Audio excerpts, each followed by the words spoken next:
Guys, সবাই কেমন আছো? আশা করি সবাই খুব ভালো আছো। আজকে কাজ করতে করতে খুব খিদে পেয়ে গেছিল, আর বাড়ি থেকে টিফিনটাও আনা হয়নি, তাই আমি আর দাদা বেরিয়েছিলাম বাইরে কিছু খাওয়ার জন্য। তো যেতে যেতে দেখি চারিদিকে শুধু চা, বিস্কিট, কোল্ড ড্রিঙ্ক, চিপস এইসবের দোকানই দেখা যাচ্ছিল, কিন্তু আমাদের খিদেটা একটু খুব বেশিই পেয়েছিল আজকে।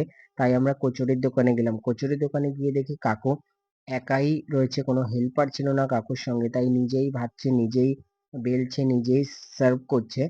তো আমাদের আর চাইতে আমাদের একটু ওয়েট করতে বললো, যেহেতু অনেক কাস্টমারের ভিড় ছিল, সবাইকে নিজে হাতেই সার্ভ করছে।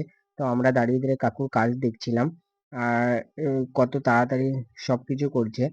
পাশেই দেখি একটা বট গাছ, তো আমরা বট গাছের দিকে চলে গেলাম। বট গাছের গিয়ে নিচে গিয়ে দেখি নিচে ছোট একটা মন্দির আছে, আর মন্দিরের ভেতরে ভোলানাথ বাবার মূর্তি ছিল।